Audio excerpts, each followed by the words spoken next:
আসসালামু আলাইকুম। আলোকিত পথ স্পেশাল স্কুলে আবারও স্বাগতম জানাচ্ছি। আমি গত ভিডিওতে বলেছিলাম যে এডিএল এর যে স্কিলগুলো আছে, টয়লেটিং, ব্রাশিং, ড্রেসিং, ইটিং, এগুলো নিয়ে বিস্তারিত আলোচনা করব। আজকে আমি এডিএল এর সবচেয়ে গুরুত্বপূর্ণ যে স্কিল আছে টয়লেট ট্রেনিং, সেটা নিয়ে কিছু কথা বলবো। আমাদের এই বাচ্চা হচ্ছে আনাস, ওর বয়স হচ্ছে 6 বছর। ওর টয়লেট ট্রেনিং একেবারেই ছিল না। ওর বাবা মা দুজনেই হচ্ছে বাক প্রতিবন্ধী, তো বাবা মার কথাও বোঝে না, এবং হচ্ছে ওর নানি তাকে দেখাশোনা করেন।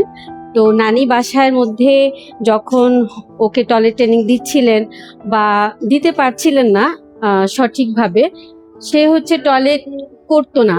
প্রায় 10-12 দিন হয়ে যেত, তাকে অনেক ডাক্তার দেখানো হয়েছে, তারপরও সে টয়লেট ট্রেনিংটা তার ছিল না বলে সে টয়লেট করতো না। আমাদের এখানে আসার পরে আমরা বেশ কিছুদিন ধরে তাকে টয়লেট ট্রেনিংটা দিচ্ছিলাম। তো টয়লেট ট্রেনিং দেওয়ার নিয়মটা আমি বলছি। আমরা যে টয়লেট ট্রেনিংটা দেই সেটা হচ্ছে, প্রথমে আমরা টয়লেট ট্রেনিং যে কার্ডগুলো রয়েছে, ফ্ল্যাশ কার্ড, সেটা আমরা টাস্ক অ্যানালাইসিস করি, ছোট ছোট কাজে ভাগ করে নিই, এবং সেটা ফ্ল্যাশ কার্ডটা আমরা টয়লেটের গেটের উপরে লাগিয়ে দিই। বাচ্চাকে আমরা প্রতি 10 মিনিট পর পর সেটাকে পড়তে বলি। যারা কথা বলে তারা হচ্ছে নিজে নিজে পড়তে বলি, আর যারা কথা বলতে পারে না, নন ভার্বাল, তাদেরকে টিচার, বাসায় নানি অথবা কেয়ার গিভার, বাবা মা সেটাকে হেল্প করেন। তো আমার এই বাচ্চার ক্ষেত্রে আমরা সেটা অ্যাপ্লাই করেছি। 10 মিনিট থেকে শুরু করেছি, 10 মিনিট পর পর 5 মিনিট করে তারা আমরা টয়লেটে নিয়েছি, এবং টয়লেট ট্রেনিং এর প্রতিটা ধাপ, এ থেকে জেড পর্যন্ত যে ধাপগুলো রয়েছে সবগুলা তাকে দিয়ে 5 মিনিট পর পর করিয়েছি।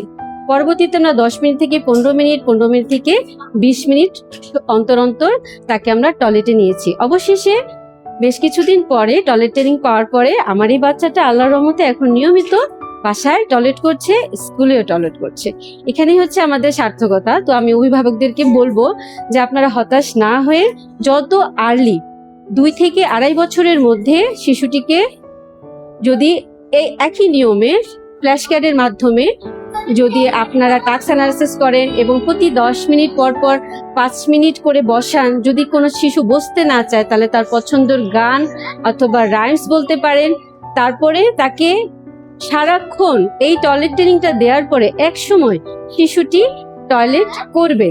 এবং টয়লেট ট্রেনিংটা হচ্ছে একটি এডিএল এর সবচেয়ে গুরুত্বপূর্ণ স্কিল এবং সোশ্যালাইজেশনের একটা গুরুত্বপূর্ণ স্কিল। একটা মানুষ যদি ঠিকমতো টয়লেট না করে তাহলে তার ভিতরে অড আচরণ দেখা যায়, সে নানান ধরনের সমস্যা দেখা যায়, শারীরিক এবং মানসিক সমস্যা হয়ে যায়।